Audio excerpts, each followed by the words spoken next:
saat saya tertidur, ya kan, tiba-tiba saya terbangun dan melihat teman-teman saya sedang tidur dan melihat diri saya tertidur. Jadi sukma saya seperti ditarik. Seharusnya kamera bergerak, dia juga bergerak ya Bang. Tapi itu warna merah ini, dia tetap berada di atas pohon. Dan pohonnya nggak pendek, pohonnya tinggi Bang.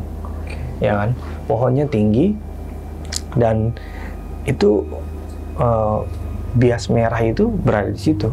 Nanti teman-teman bisa lihat di situ. Teman-teman analisa sendiri dan memastikan sendiri. Dan itu tuh kita setelah itu nggak tahu ternyata ada video itu karena sempat saya upload ya kan videonya. Terus ada yang komen dari netizen ya kan, itu apa tuh warna merah di atas pohon?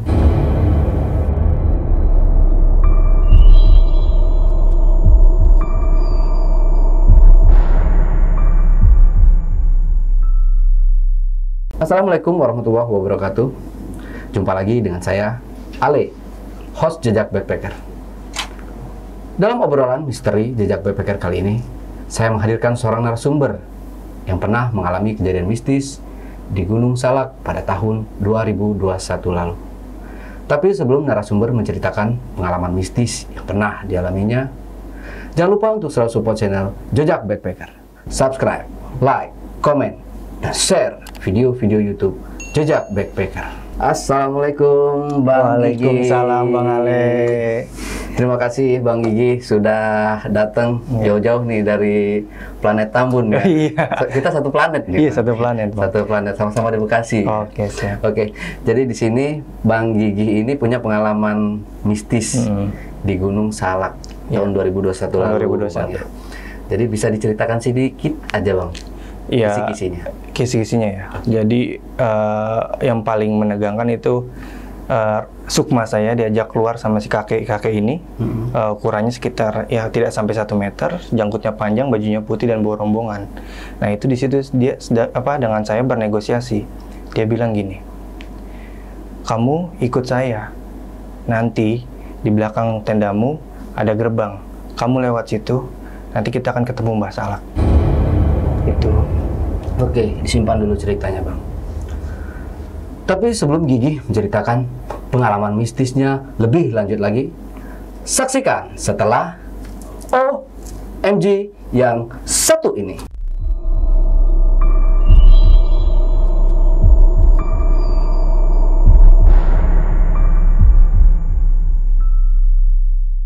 Yap, Oke. Bang Gigi ceritanya santai aja. Oke. Bang Gigi atur napas, jangan terlalu terburu-buru. Gak apa-apa berarti ya, detail gitu. Detail, harus Oh, siap. detail. Memang penonton suka yang detail-detail kan. Oke, silahkan Bang Gigi. Oh, langsung aja. Langsung aja. Baik, jadi ini situasinya sekitar 1 tahun yang lalu, Bang Ale. Saya waktu itu berlima, 1 orang perempuan bernama Vira, 1 lagi Raka, Abror, dan tim regu kita Bang David. Nah, 1 lagi saya, ya kan. Kita berlima jalan dari Planet Tambun, itu sekitar jam 11 malam sampai di kaki Gunung Salak. Itu di rumah teman Bang David, ya kan, kita nginep di sana. Nah, di sana ya nggak ada gangguan biasa-biasa aja kan semua. Setelah itu ya kita berdoa dan lain-lainnya. Tapi Bang David entah ya, dia tuh naik Gunung Salak ini bukan sekali 2 kali. Karena waktu dia muda sering naik ke situ. Cuma hari itu dia minta temannya namanya Mang Okem. Ya itu Mang Okem itu warga lokal setempat, minta untuk nganterin kita. Nganterin sampai minimal setengah jalan lah ya. Itu Mang Okem ikut sama kita, ya kan. Berarti rombongan kita berenam, ya kan. Berenam ya, sama seperti pendaki lainnya gitu. Cuaca bagus, ya kan. Terus kita juga berdoa. Nah, pas di awal-awal perjalanan, saya iseng-iseng lah istilahnya video live stream, ya kan. Video live stream di TikTok. Nah, waktu itu kebetulan banyak juga tuh yang nonton, ya kan, lumayan. Nah, pertama saya lewat di ini dulu, masuk gerbang pendakian. Tapi karena kita ini lewat jalur warga ya, jalur warga yang teman-teman mungkin kalau tahu Desa Makati, kita lewat situ. lewat desa Makati. Kita pertama diketemukan dengan hutan pinus. Nah, Mang Okem di depan, ya kan. Abis itu Bang David, saya, Vira, terus Abror yang paling belakang Raka, ya kan. Kita berjalan sambil ya have fun aja, biasa-biasa aja. Kita kan sambil live stream, ya kan, sapa-sapa teman-teman dan lain-lainnya. Saya nggak tahu nih, ini namanya netizen kan suka ngasal ya. Ada yang bilang komen, Bang kok saya dengar suara gamelan, Bang kok saya dengar suara ini. Saya nggak baca dong, karena saya di gunung ya. Maksudnya saya lebih baik baca yang salam-salam yang lainnya ya kan. Kebetulan itu masih ada sinyal. Karena saya bilang saya mau live stream sampai sinyal hilang ya kan. Ya saya biarkan. Tapi dia tetap ngotot, Bang saya dengar suaranya, suara gamelan ini. Ya sudah, saya bilang ini udah nggak beres. Akhirnya pas banget sinyalnya mati, ya udah kita peraturan di gunung, apapun yang kita rasakan, apalagi itu mencekam, jangan diceritakan, ya kan. Saya tetap berjalan seperti biasa, nggak ada masalah apa-apa. Tetapi kawan saya yang paling belakang ini, si Raka, tiap kali berjalan selalu berhenti. Ini Raka di saat itu nggak langsung cerita ya kan, tapi pas turun dia bilang gini, waktu berhenti pas mau mendaki, itu saya dengar berulang kali ada bukan cuma 1-2 orang, tapi ada pasukan yang ngikutin kita di belakang ikut berjalan juga. Saya memastikan itu siapa. Padahal kita tahu jalur ini tuh jalur warga, bukan jalur yang digunakan untuk pendaki, ya kan. Nggak ada siapa-siapa tapi ramai. Dia berhenti berulang kali lihat kanan kiri. Ya dia berpositif thinking saja, mungkin itu hayalan dia ya kan. Akhirnya kita berjalan ya kan seperti biasa, nggak ada belum terlalu mencekam karena kita nggak tahu juga sebenarnya apa yang dirasakan yang lainnya. Sampai suatu ketika hujan ya, di Gunung Salak hujan. Setelah kita melewati hutan pinus, kita melewati namanya hutan bambu. Nah di hutan bambu ini kita terkena hujan. Ya, karena belum pakai jas hujan dan perut sedikit lapar, akhirnya sebagai ketua regu, Bang David memutuskan untuk kita gelar flysheet aja di sini. Ya kan kebetulan ada ya tempat setapak lah yang bisa buat kita duduk di sana. Terus Bang David kita gelar flysheet. Nah, kita minum, tapi di sini kita lihat gelagat Mang Okem selaku warga setempat. Saya nggak tahu apa yang dirasakan Mang Okem, karena Mang Okem ini seperti diam 1000 kata, tapi dia menyimpan suatu hal. Ya, Mang Okem dia melihat kanan, dia melihat kiri, tapi dia tidak bicara apa-apa ke kita, nggak ngasih info apa-apa ke kita, ya kan. Nah, yang satu lagi nih kawan saya, si Abror, anaknya agak pecicilan, ya kan.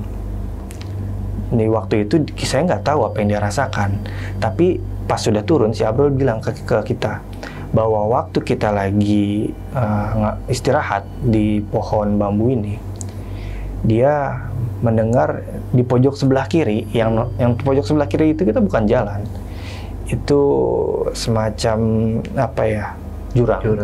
jurang, tapi pohon bambu. Dia bilang di situ dia tadi lihat ada anak kecil sama ibunya bergandengan tangan, tapi kok ke arah situ, yang dia bingung. Secara logika manusia nggak mungkin ke situ. Dan tidak lama seiring berhentinya hujan terdengar suara riuh. Itu yang dirasakan Abror waktu itu, ya kan. Kalau untuk saya ya saya sih asik aja ngopi-ngopi gitu kan, minum coklat hangat dan lain-lainnya. Abror sama Mang Okem selaku warga setempat, Mang Okem ini dia saling tatap-tatapan tapi tidak bicara. Nah selesai itu kita bergegas, karena masih hujan kita pakai jas hujan ya kan, jas hujan ponco. Setelah itu kita naik pelan-pelan ya kan. Mungkin memang Gunung Salak terkenal dengan hujannya yang lebat, tapi ini baru pertama kali saya merasakan hujan begitu lebat, padahal vegetasinya juga sangat tertutup di sana ya kan. Hujannya sangat lebat dan ada petir juga. Kita sudah mulai bingungan, jalan perlahan-lahan. jalannya setapak. Karena ini jalur warga yang biasa digunakan warga untuk mengambil rumput, tidak ada yang lewat sini. Karena menurut pengakuan Mang Okem, ini jalur biasa digunakan untuk warga sampai ke puncak 2 Salak dengan cepat, atau bekas biasa latihan anak-anak Mapala yang kan yang dididik di sini. Karena terus terang saja, jalannya setapak, kita salah langkah, sebelah kiri kita jurang. Dan kalau kita berpegangan, kita tidak bisa berpegangan langsung pada ranting-ranting, tapi pada pohon yang sedikit berduri. Jadi sedikit pelan-pelan, ya kan. Kita mendaki pelan-pelan. Nah, si Raka ini kan di belakang ya. Raka berulang kali jas, dia nggak pakai jas seutuhnya ponco gitu kan, karena kan ada beberapa carry yang besar dan nggak muat. Jadi yang dia tutupin cuma tasnya aja, ya kan. Pas dia tutupin tasnya, dia berulang kali merasa kok seperti ada yang narik tasnya berulang kali. Nah, kalau ini si Raka bilang sama si Abror, dia bilang, ini coba lihat tas gue deh, ada yang nyangkut nggak gitu, takutnya kan nyangkut ranting atau apa. Nggak ada gitu, aman-aman aja. Oh ya udah gitu, dia cuma bilang oh ya udah, nggak nyeritain apa-apa. Tapi pas di bawah dia bilang selama perjalanan itu berulang kali tas dia seperti ditarik sampai dia mau jatuh ke belakang. Ya nggak tahu ya apa, cuma yang Raka rasakan waktu itu seperti itu, ya kan. Sampai ya sekitar hampir zuhur lebih, hujan masih tetap deras, dan yang kita takutkan sebenarnya adalah petir ya, sambaran petir, dan badan sudah mulai sulit digerakkan, sepatu penuh dengan air, ya kan, apalagi jalanannya becek. Akhirnya Mang Okem selaku warga setempat nanya rembukan ke kita. Di depan ada semacam tanah gundukan yang bisa buat tenda. Dan itu tempat terakhir air, ya kan, ada karena sungai, di atas nggak ada air lagi. Kira-kira bagaimana situasi cuaca seperti ini? Terus mau dilanjutkan atau tidak? Kalau tidak, saya saranin lebih baik berkemah di situ saja, ya kan. Hasil rembukan ya sepakat, karena memang kita di alam, ya kan. Tujuan kita mendaki adalah pulang ke rumah dengan selamat. Ya, akhirnya semua sepakat. Sekitar jam 1 kurang lebih, kita sampai di shelter itu. Itu cuma muat untuk 2 tenda. Kebetulan kami juga pas bawa 2 tenda. Sebelum kata Mang Okem, di sini ada 2 camp area. Di bawah situ, yang di tempat pertama, ada lagi di atas. Ya. Nah, Mang Okem naik duluan ke atas. Dia ngecek apakah di atas itu bisa untuk ngecamp. Nah, tapi Mang Okem naik duluan sama Raka, saya, dan Abror. Itu ya kita kan cadangan air habis, ya kan. Di situ ada aliran sungai. Aliran sungai dalam hujan kan pasti deras dan keruh. Saya berdua sama Abror ngambil itu botol air minum untuk masukin airnya lah, kita seperti ini kan. Tiba-tiba Mang Okem teriak dari atas, dia bilang, jangan lama-lama, bahaya di sungai. Oh, kita berpikir gini ya, ini sungai, mungkin takut nanti ada air bah datang. Positifnya seperti itu. Tapi baru kita ada 3 botol, baru di botol kedua, kawan saya ini, si Abror, dia bengong gitu. Dia melihat ke arah, ini kan aliran sungai ke bawah ya. Dia melihat ke arah depan sana. Jadi visualisasi dari sungainya itu alirannya cukup deras, berbatu, dan banyak pohon-pohon yang berakar rindang. Nah, si Abror itu dia melihat ke arah sana, bengong. Saya bilang, Bror, kenapa? Enggak. Begitu. Akhirnya Mang Okem lewat dan langsung, ayo udah naik. Seperti itu Mang Okem bilang. Ya udah, kita naik ke atas lagi. Jadi posisi tempat kita ngecamp, tenda, naik sekitar 5 meter lah, naik sekitar 5 meter. Nah, ini pos kita tenda, tempat kita ngecamp, dan bawahnya itu sungai, aliran sungai, begitu deras sungainya. Nah, kita ngebangun tenda di situ, ya kan. Ya, ada 2 tenda. Tapi Bang David, entah dia diinfokan sama Mang Okem atau gimana ya, Bang David bersikeras sama kita kalau kita tidurnya satu tenda berlima, ya kan? Tadi saya bilang ada perempuan juga kan. Terus satu tenda berlima. Saya bilang, loh, kita dempet-dempetan dong. Saya tidurnya tidak nyaman, ya kan? Tapi entah kenapa Bang David itu ngotot. Udah satu tenda aja. Kita satu tenda. Terus buat apa, Bo? Saya kan sedikit nanya kayak, buat apa kita bawa 2 tenda? Dia nggak ngasih info kita apa-apa saat itu. Tapi tendanya yang sebelahnya itu kita taruh dengan alat-alatan, peralatan, logistik, tas, dan lain-lainnya. Sampailah tenda itu terbangun, kedua-duanya, tas kita taruh di tenda yang satu. Nah, kita beristirahat semua di tenda yang satunya lagi. Padahal tenda satunya ini, dia cuma kapasitas 4 orang. Kita paksa isi 5 orang. Tentu dong, tidurnya sikut ketemu sikut. Iya. Ya. Dan Bang David ini yang saya bingung kan, dia sebagai ketua regu, itu dia membuat barak flysheet ya kan, flysheet itu seperti ini, seperti apa ya, segitiga rumah. Kita kan kalau mendaki pasti sebisa mungkin flysheetnya membentuk ya letter U atau apa yang menampung air atau enggak yang bisa melihat awan. Tapi pada malam itu dia membuat seperti itu. Ada 2 flysheet yang kita gunakan dan dua-duanya membentuk seperti piramida atap seperti itu. Menutupi tenda. Menutupi tenda. Okay. Saya nggak tahu maksudnya apa sampai waktu itu ya kan. Ya saya ngikut aja lah, toh dia juga yang sering naik, kita kan masih baru ya kan. Sampai pada akhirnya itu kondisi jam 3 sore, tapi benar-benar gelap dan mencekam. Kalau ditanya ada pendaki lain nggak, saya bisa jamin sampai turun nggak ada pendaki siapa-siapa, karena itu jalur warga dan nggak ada warga yang naik. Dan itu jalur mapala latihan dan nggak ada mapala yang latihan juga saat itu. Kita sekitar jam 3 sama seperti kegiatan yang lainnya. Setelah membangun tenda, pastikan bersih-bersih pakaian karena basah. Terus juga ya namanya di Gunung Salak pasti pacet-pacetnya itu kan, lintah-lintahnya itu ya bersih-bersih karena kaki kita ada yang ada lintahnya. Masak dan lain-lainnya.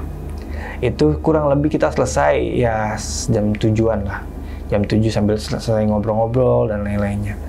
Jam 7 kita bersih-bersih peralatan.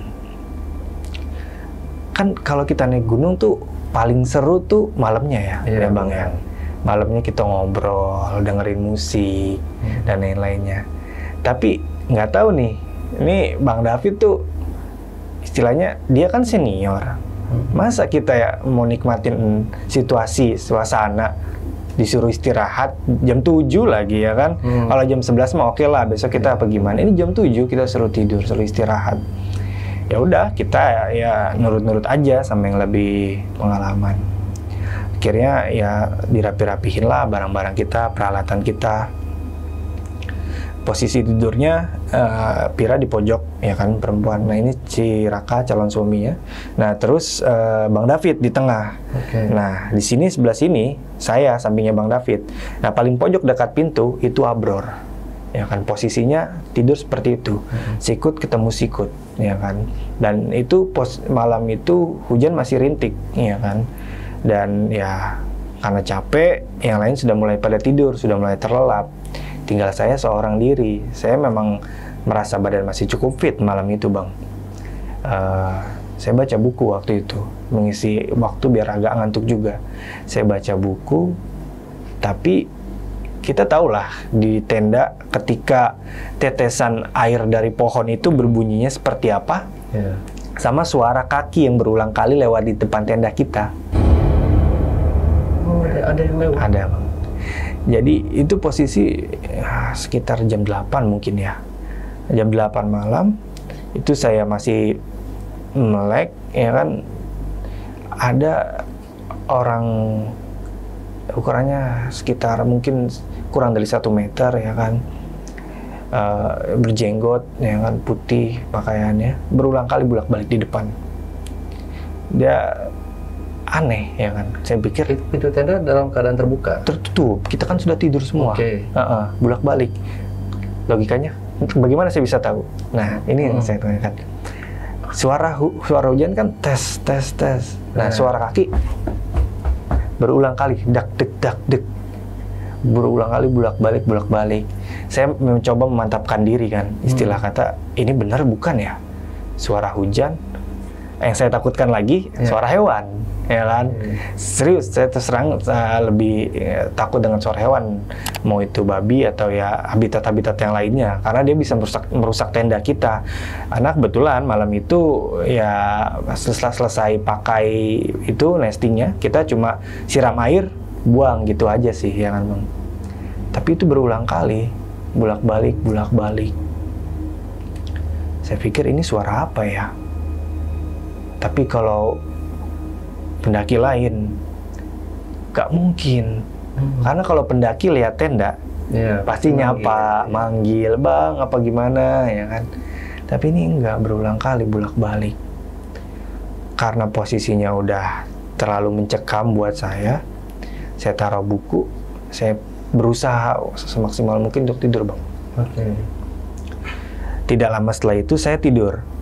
Dan ini hal yang apa ya istilah kata, yang dibilang masuk akal juga sulit.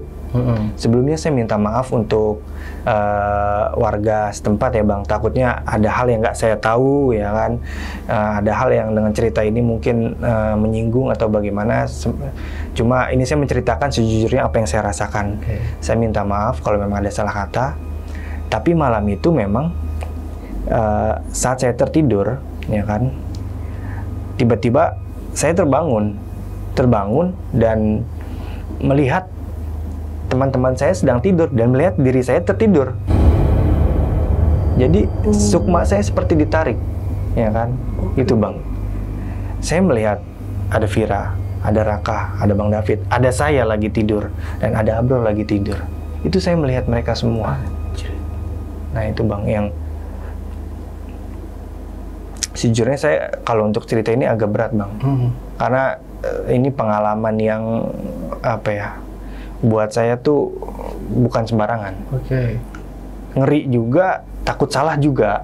Makanya saya harap sih semoga teman-teman yang nonton ini jangan ditelan mentah-mentah, mohon dicerna, karena saya takut salah. Cuma ini yang saya ceritakan sejujur-jujurnya. Setelah saya melihat diri saya dan tim yang lain, saya seperti keluar di tenda saya dan bertemu seorang kakek yang tadi saya bilang itu. Ternyata yang bolak-balik dari tadi itu, itu kakek itu Bang. Kakek itu ukurannya ya yang tadi saya bilang 1 meter kurang, berjenggot tebal, ya kan, panjang, pakaian putih, dan dia tidak seorang diri. Itu tenda kita ada 2, kita seperti tontonan di situ Bang. Itu banyak banget orang, bukan orang, nggak tahu apa ya, saya nggak paham. Itu ngeliatin semua. Dan ternyata yang saya paham tuh di situ, saya lihat di tenda saya yang satunya lagi, yang isinya cuma logistik, itu ada semacam makhluk hitam bertengger di atas sana, kakinya seperti ini. Nah dia ini salah satu rekan si kakek ini Bang. Di atas tenda. Di atas tenda dia berdiri sambil ngeliatin kita gini. Nah itu yang saya bikin bingung. Nah yang paling bikin mengagetkan adalah si kakek ini bicara sama saya Bang. Kamu lihat sebelah sana. Di situ ada gerbang berbentuk pohon seperti ini, ya kan? Berbentuk pohon seperti ini, ada gerbang. Kamu ikut saya. Nanti kamu lewat gerbang situ. Nanti kamu bakalan langsung sampai ke puncak dan ketemu Mbah Salak. Saya diam. Saya berpikir, ini nggak beres. Pertama, saya melihat diri saya sendiri. Itu aja udah nggak masuk akal. Kedua, saya melihat makhluk yang secara ukuran ya nggak sewajarnya. Dengan keadaan yang membingungkan, saya bilang sama kakek itu, mohon maaf, kalau memang saya diajak atau diundang, mohon ajak juga teman-teman saya, dan juga dengan raga-raganya. tidak seperti ini. Saya bilang gitu. Dia bilang tidak bisa. Kamu harus ikut dalam kondisi seperti ini. Kamu hanya tinggal lewat gerbang itu. Nanti kamu sampai di puncak dan ketemu Mbah Salak di sana. Kamu sudah ditunggu. Saya tetap nggak mau, ya kan? Pas saya bilang nggak mau, saya balik lagi ke tubuh saya dalam keadaan setengah sadar. Mungkin kalau orang bilang mah repepan ya, tapi ini ada dua situasi yang berbeda. Di alam lain, saya sedang berbicara dengan si kakek ini, tapi di alam kenyataan, kawan-kawan saya melihat saya mengigau dan berbicara. Padahal saya tidak merasa seperti itu, Bang. Mengigau kayak gitu. Bang David yang samping saya nepok, "Gih, kenapa? Gih, kenapa?" Saya nggak jawab apa-apa, Bang. Ya kan?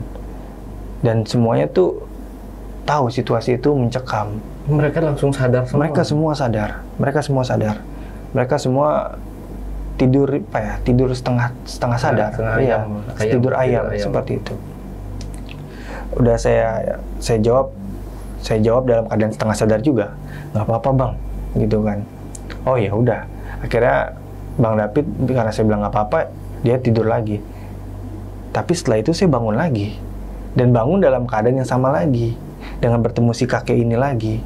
Dan dia juga ngajakin lagi, ya kan, kamu sudah diundang, kamu jangan menolak gitu, silakan ikut saja.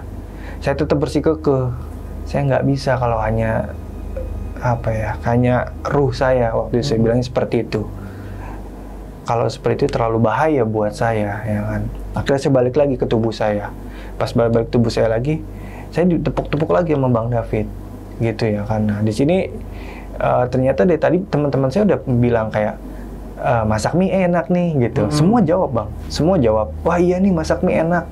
Padahal itu nggak tahu jam berapa, mungkin jam 11 atau jam berapa malam. Masak mie enak nih, gitu kan. Saya doang yang nggak jawab. Saya nggak jawab sama sekali. Terus setelah itu ditepuk lagi, saya setengah sadar lagi. Bang David lebih keras hati. Pas setelah itu dia bilang, "Lu kenapa? Yang benar, dari tadi lu ngigo." "Nggak apa-apa, Bang, nggak apa-apa." Saya tidur lagi. Nah, pas tidur lagi, ini ketiga kalinya, sepertinya kakek ini sudah mulai mulai kesal. Akhirnya badan saya sudah mulai ngerasa pengen duduk sila gini. Padahal saya tidur ya. Jadi di alam lain saya sedang bernegosiasi, berbicara sama si kakek. Di alam lain badan saya seperti ada yang menggerakkan untuk duduk seperti ini. Dan saya minta sama teman saya yang samping Abror, "Panas, tolong buka." Saya bilang berkali-kali, "Panas, tolong buka." Bang David yang sadar bilang, jangan dibuka. Karena ya logikanya di gunung, kemungkinannya panas tuh sedikit, yang ada kedinginan iya. Tapi ini kan kalau tanda-tanda hipotermia kan terlalu panas kayaknya enggak juga, karena situasi kita semua badan kering dan perut juga terisi, ya kan.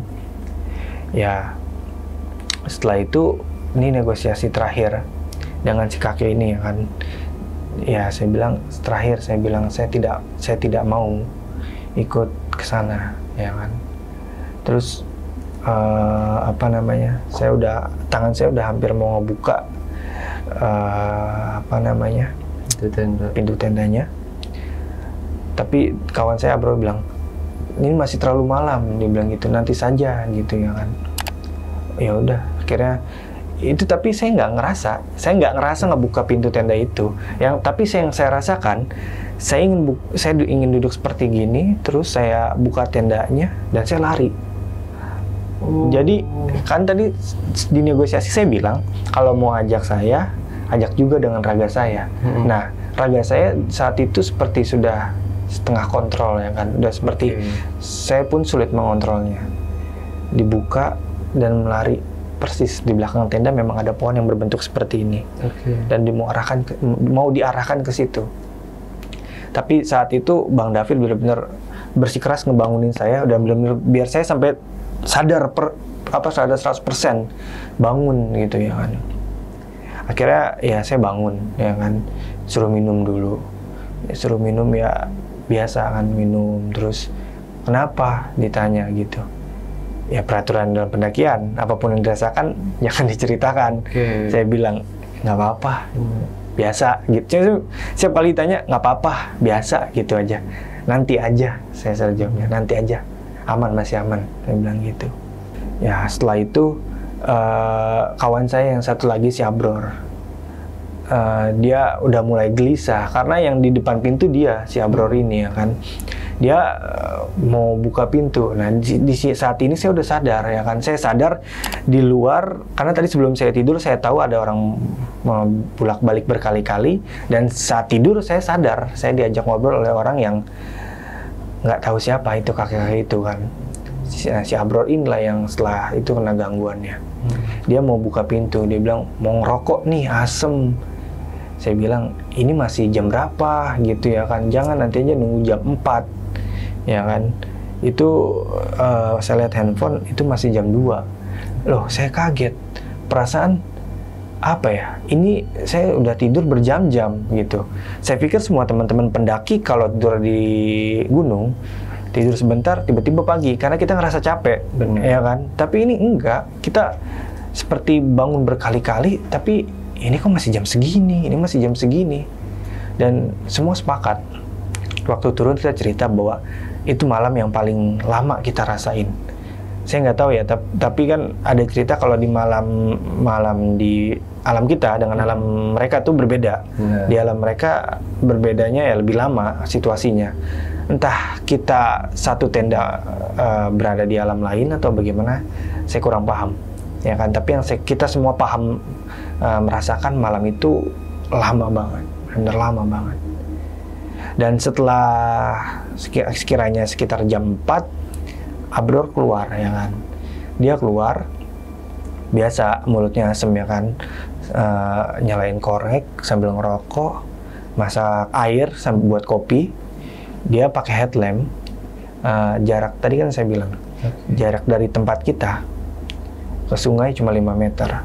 Headlamp dia tengokin ke bawah gini, itu kelihatan sungai. Dan ya sebenarnya salah sih, dalam mendaki kan kita nggak boleh sembarangan, apalagi mengarahkan senter.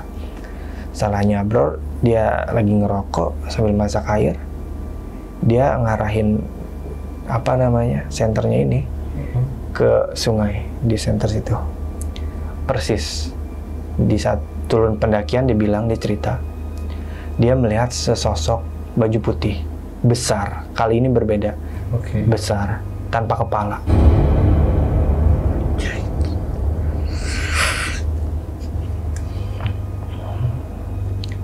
Dan ini teror yang berpindah ya.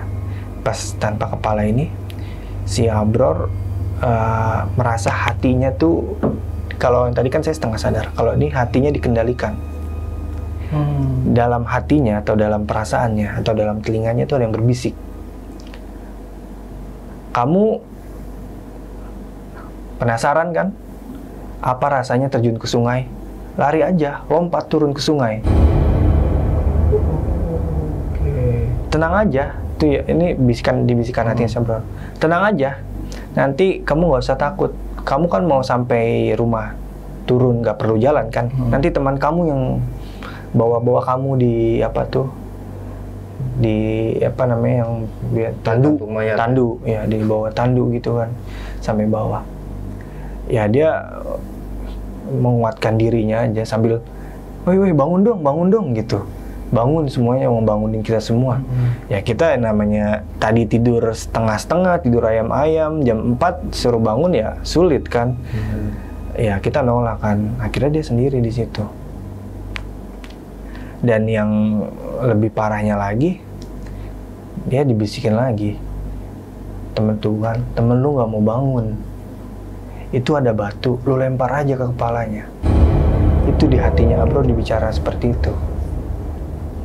Ya saya nggak tahu sih dia kenapa seberani itu jam 4 ngerokok sendiri ya kan. Ya itu salah dia juga, nyenter ke sungai. Udah setelah itu dia kita semua bangun kan. jam 5 lah kurang lebih. Tapi jam 5 itu kondisi ya, kita kalau teman-teman di Gunung Salak yang tahu pohonnya lebat, matahari itu muncul baru kelihatan jam 7. Ya kan? Baru kelihatan jam 7. Jadi jam 5 sampai jam 6 tuh ya kita cuma dengar suara burung, suara hewan-hewan lainnya berteriakan. Sejujurnya kita menyampaikan hal mistis yang dirasakan. Gunung Salak ini tempat yang paling enak untuk menyendiri. Karena situasinya ya alamnya masih cukup bagus dan hewan-hewannya juga bikin nyaman di situ. Nah, setelah paginya teror sudah mulai mereda, tapi nggak sampai situ, ya kan? Oke, masih ada lagi. Masih ada lagi. Makanya yang paling mengerikan itu ada dua kali. Bahkan di pas kita turun, ya kan? Itu kita juga diganggu. Pas naik ada si Raka ditarik tasnya, suara kaki berulang kali. Bahkan waktu kita live ada yang dengar suara gamelan. Nah, pas lagi kita tidur juga diganggu sama si kakek itu. Kita nggak sampai puncakan. Kita cuma ngecamp di situ, di shelter itu, buat makan. Setelah itu kita sekitar jam 11, kita memutuskan untuk rapi-rapi dan pulang, ya kan? Karena besok kan sudah bekerja lagi. Kita rapi-rapi dan lain-lainnya. Waktu di gunung nggak ada yang cerita sama sekali, kondisinya seperti ini. Kita ketawa-tawa aja, happy aja. Pas turun, untungnya alhamdulillah tidak hujan, tapi kabut. Baru kali ini saya merasakan namanya kabut itu sebegitu tebalnya di sana. Kita yang jaraknya hanya sekitar nggak sampai 3 meter, tapi sulit sekali melihat kawanan, ya kan? Apalagi jalurnya setapak seperti ini, sampingnya jurang, berbahaya. Akhirnya kita pelan-pelan, dan yang parahnya lagi, Bang Okem yang warga setempat kan dia udah turun duluan. Nah, kita ya meraba. Bang David mungkin tahu, tapi udah beberapa tahun yang lalu dia udah berapa tahun yang lalu nggak pernah naik ke gunung ini lagi, dan ini jalur ini dia jarang lewat, ya kan? Kenapa lewat sini? Karena ini jalur yang cepat untuk sampai ke puncak. Lagi ini pula ini jalur warga, ya kan? Pas kita turun di pertengahan jalan, ya nggak hujan, tapi jalanan licin. Itu di pertigaan, kita ini nggak ada yang sadar sama sekali.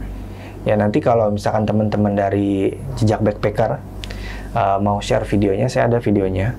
Jadi di sana itu kita video-video biasa lah kayak teman-teman pendaki yang lainnya. Kita di sini. Ternyata di atas pohon, ya kan, itu ada semacam bahasanya aura berwarna merah. Kalau itu pancaran sinar yang terkena bias kamera, seharusnya kamera bergerak, dia juga bergerak, ya Bang. Tapi itu warna merah ini dia tetap berada di atas pohon, dan pohonnya nggak pendek, pohonnya tinggi, Bang. Ya kan, pohonnya tinggi, dan itu bias merah itu berada di situ. Nanti teman-teman bisa lihat di situ. Teman-teman analisa sendiri dan memastikan sendiri. Dan itu tuh kita setelah itu nggak tahu ternyata ada video itu, karena sempat saya upload, ya kan, videonya. Terus ada yang komen dari netizen, ya kan, itu apa tuh warna merah di atas pohon? Ya, sejujurnya saya nggak bisa jawab kalau itu, ya kan, karena ya memang aneh, ya kan. Ada seperti kalau orang bilang plastik, nggak juga ya, karena tinggi dan plastik ukuran besar, plastik pasar paling segini ya. Ini ukuran manusia, plastik besar berada di sana.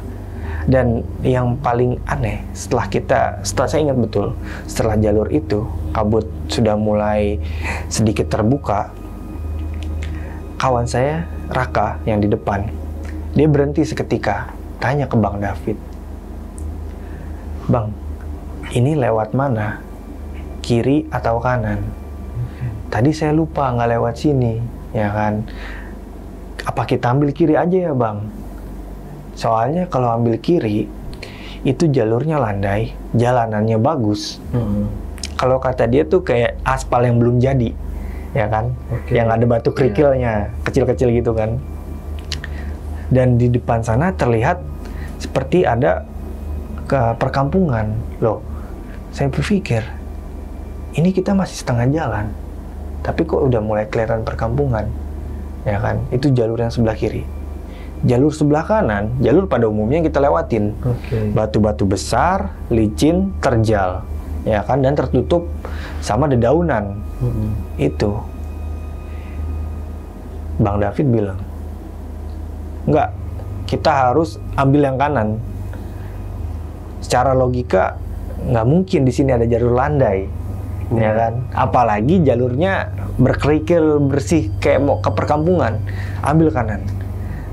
Kita kan, mereka berdua di depan, lebih dulu istilahnya. Kita agak berjarak lah, karena kan mendaki pasti ya pelan-pelan gitu ya kan, takut apa licin. Karena saya juga berulang kali jatuh di situ, terpleset. Sudahlah, kita setelah itu turun, ambil kanan, ya kan. Selama perjalanan menurun tuh berulang kali ya kita nggak bicara apa-apa, karena menahan semua pressure selama pendakian itu untuk apa ya, kan selain fisik kita harus juga menjaga mental.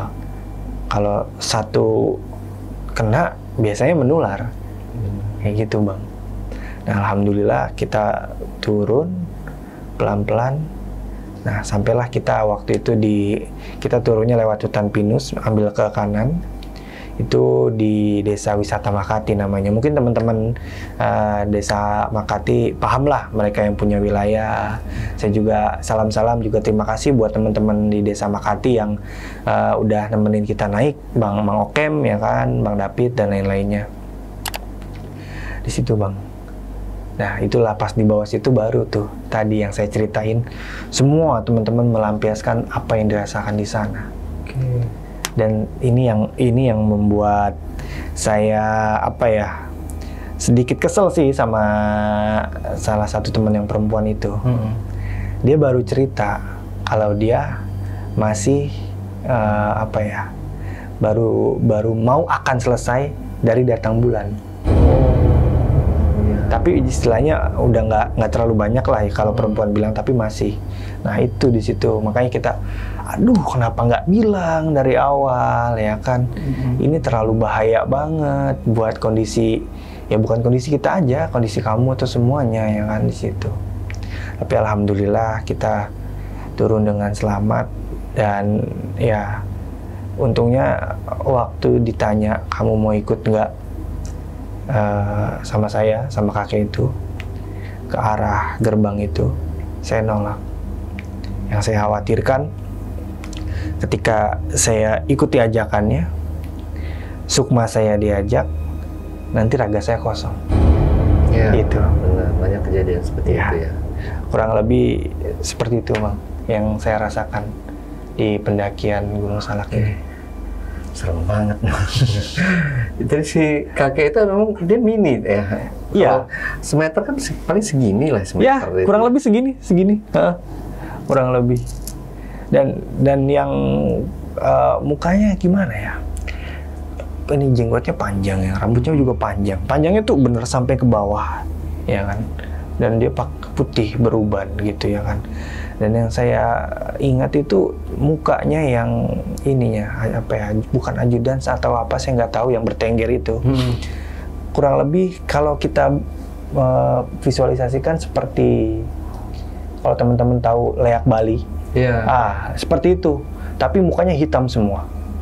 Mukanya hitam semua seperti leak Bali. Giginya nggak putih, giginya merah, matanya juga merah. Badannya seperti manusia apa ya, manusia kelelawar seperti itu, bertengger gini. Nah itu salah satu rekannya, dan yang lainnya mengelilingi di atas kita. Oh itu di atas, bukan di belakangnya si kakek-kakek itu? Bukan. Jadi ya, ini kakek-kakek ya kan dekat tenda kita. Nah dia tuh berada di atas tenda kita yang satunya lagi, bertengger gitu, seperti mengawasi. Iya, yang rame-rame itu. Nah, yang rame-rame itu pada ya saya nggak tahu itu apa aja ya. Banyak banget itu, benar-benar banyak banget. Pada di atas pohon-pohon, pada ngeliatin kita semua. Ngeri gue sih, Bang. Ya gimana ya? Bentuknya sendiri? Banyak, Bang, nggak bisa dijelasin. Oh, macam-macam? Macem-macem. Saking banyaknya, benar-benar saking banyak tuh macem-macem. Ya mungkin kalau pocong kuntilanak itu menurut saya pribadi ya, Bang, yang namanya mendaki itu udah hal yang lumrah. Biasa lah gitu. Tapi ini bentuk yang sulit dijelaskan gitu loh. Yang saya aja kaki-kaki itu bentukan seperti itu baru lihat. Terus yang apa tuh yang tadi yang seperti lek itu juga baru lihat. Itu kayak apalagi yang di atas itu pasukannya saya nggak tahu itu berbentuknya seperti jarang kita lihat pada umumnya.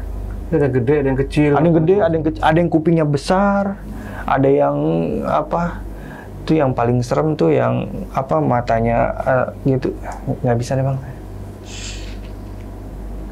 Luar biasa pengalamannya, Bang. Iya. Makanya sejujurnya ini saya sekali lagi minta maaf kalau ada salah kata, apalagi untuk teman-teman yang sesepuh yang tinggal di sana. Saya takut apa yang saya sampaikan salah ya, tapi inilah yang saya rasakan.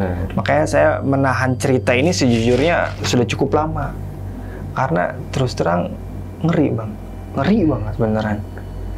Apalagi ya kita merasakan sukma kita keluar dan diajak makhluk lain itu, aduh, itu pengalaman yang saya kalau bisa sekali aja deh, udah deh, nggak mau lagi. Di sini kan ada berapa? Berlima. Jadi dari 5 ini Bang Gigi, Raka, sama si cewek. Nah, yang satu lagi David ya? Sama Abror. Kalau si Raka ini, kenapa? Dia mengalaminya? Nah, itu dia tasnya ditarik-tarik dan ternyata kita turun dong, ya kan? Kita istilahnya saya pertama cerita dan kalau saya yang lihat aja mungkin halusinasi ya. Tapi ternyata Raka juga pas lagi, kalau Raka ngelihat yang dia juga ngelihat makhluk hitam leak itu dari kita lagi masak-masak. Kalau saya kan pas sudah setengah sadar itu ya, Raka juga lihat. Ternyata apa yang saya lihat sama dengan yang Raka lihat. Jadi apa yang kita rasakan, saya cerita A, iya gue juga sama. Cuma nggak bisa bicara apa-apa waktu itu. Bisa aja kalau misalnya Bang Gigi mengikuti si kakek-kakek kerdil ini, itu tadi sukmanya bisa jadi nggak balik dan hanya mungkin raganya tetap bernyawa tapi dengan tatapan kosong. Nah, itu Bang, gitu. Ngeri banget beneran itu. Untungnya ya alhamdulillah masih dilindungi sama Yang Maha Kuasa. Kita alhamdulillahnya tercapai tujuannya. Bukan puncak, tapi pulang dengan selamat. Benar. Itu sih Bang akhirnya. Padahal kesalahannya sebenarnya cuma satu aja sih ya, si cewek ini aja sih ya, karena dia udah mau selesai datang bulan. Iya. Tapi selain itu nggak ada kesalahan-kesalahan yang dibuat atau ngomongnya terlalu sompral seperti itu. Nggak ada. Kita tuh bener-bener di sama Bang David ya. Ini kita naik Gunung Salak. Kalau kata dia, ini bapaknya gunung, ya kan. Tolong jaga attitude dan lain-lainnya. Bahkan saya sampai naik Gunung Salak nih ngajak warga lokal nih buat nemenin. Padahal ya biasanya kita kalau mau naik kemana ya udah naik aja berdua doang atau bertiga atau itu ya santai-santai aja, nggak perlu bawa warga lokal. Tapi untuk di Salak ini kita bawa warga lokal untuk menemani, ya kan. Itu sih Bang, nggak ada kita bicara aman semua, nggak ada yang aneh-aneh. Apalagi ya kan bawa barang-barang terlarang, nggak ada. Kita semua emang mau menikmati suasananya dengan baik gitu. Nah, waktu perjalanan turun itu kan ada 2 pilihan ya, yang jalan yang bagus, yang enggak. Itu Bang Gigi ngelihat perkampungannya itu seperti apa sih Bang? Nah, yang ini ngeliat si Raka Bang. Oh, si Raka? Raka yang paling depan. Raka yang lihat gitu. Jadi dia cerita perkampungannya tuh seperti perkampungan warga. Makanya dia berpikir kayak, loh kok cepet gitu ya, udah sampai gitu, udah gitu udah tanah itu apa namanya berbatuan kerikil gitu. Memang waktu kita mau sampai di situ kan berbatuan kerikil, maksudnya pas mau gerbang pendakian itu kan berbatuan kerikil, rumah warga dan lainnya, yang dilihat persis seperti itu Bang. Dan dia yang bikin bingung sih itu. Tapi logikanya sebelah kanan kok jalur pada umumnya sempit dan berjurang gitu ya kan. Itu yang Raka bingung makanya. Nah Bang David bilang ya itu kita lagi di kalau kamu sampai ambil kiri ya bisa jadi jurang, bisa jadi kita semua tersesat. Itu bahaya. Si penunggu di sini nih emang dari awal itu pengen rombongan Bang Gigi ini pengen disuruhnya masuk ke dimensinya mereka. Iya, jadi ya saya nggak tahu ya. Ini yang dilihat Raka ini beneran kampung warga real, ya kan? Nggak mungkin sih kampung warga real, halusinasi dia, atau semacam gerbang yang saya lihat tadi, ya kan? Ya secara logika gini ya teman-teman. Kita mendaki turun capek, tujuan kita mau sampai base camp dengan cepat kan? Iya. Ketika kita melihat jalan yang landai dan perkampungan, hasrat kita sebagai manusia pengennya lari dong ke situ, ya kan? Wah udah sampai nih, ya kan? Kita bisa istirahat. Tapi untungnya Bang David mengingatkan kita ambil yang kanan. Benar, mana ada, sedangkan Gunung Salak udah pasti turun terus. Nggak mungkin ada landainya. Iya, kan landai kan, udah gitu berbatu kecil kerikil kayak aspal belum jadi. Itu yang saya nggak deh. Untuk yang si ceweknya itu ngalamin juga. Nah kalau yang untuk si ceweknya kan ditanya ya, ada yang dirasain nggak gitu. Dia bilang, ya kalau untuk dirasain macam-macam sih enggak, dia bilang. Karena dia bilang, terus terang kalau saya orangnya nggak peka terhadap hal-hal seperti itu, ya kan. Hanya saja ya gangguan-gangguan sewajarnya aja, ya sewajarnya kan namanya kita naik gunung sewajarnya. Ya ada bayangan lewat atau suara kaki itu udah biasa banget kan. Dia cuma merasakan itu. Tapi yang kena malah yang laki-lakinya. Mungkin karena kita tuh nge-cover kali ya. Jadi yang kena sebelum dia kita dulu. Yang sebenarnya yang kita takutkan malah dia itu ya kan. Apalagi dia perempuan sendiri dan dalam kondisi seperti itu kan, mengundang banget. Dan alhamdulillahnya dia turun dengan selamat dan nggak ada terjadi apa-apa. Itu sih yang bikin kita tenang sebenarnya. Kayak gitu. Oke, Bang. Terakhir, Bang. Mungkin ada yang mau disampaikan ke teman-teman di rumah atau pesan dan kesan? Untuk kesan dan kesan, sebenarnya dalam pendakian itu kita tuh selain logistik, fisik, sama satu lagi isi hati. Betul. Ya kan? Isi hati kita seperti apa itu mereka tahu. Kalau kita niatnya buruk, mereka juga akan gimana-gimana, ya kan? Tapi kalau kita baik, ya meskipun kita diganggu, insya Allah selamat sampai tujuan. Tujuannya itu pulang sampai rumah. Dan saya menitip pesan buat teman-teman, ambil sisi positifnya dari cerita saya, karena terus terang sampai saat ini saya masih berada di ambang percaya tidak percaya pernah mengalami itu. Tapi sampai saat ini saya masih memahami sebegitu detailnya kejadian malam itu. Ya, mohon diambil positifnya aja. Seperti itu aja, Bang. Oke, Bang Gigi. Nah, Backpackers, itu tadi obrolan misteri jejak backpacker bersama narasumber kita, Bang Gigi. Jangan lupa untuk selalu support channel Jejak Backpacker, subscribe, like, komen, dan share video-video YouTube Jejak Backpacker. Wassalamualaikum warahmatullahi wabarakatuh. Waalaikumsalam. Terima kasih. Siap, Bang. Serem banget ceritanya. Terima kasih. Nanti cerita lagi, Bang. Oke, siap. Sampai jumpa.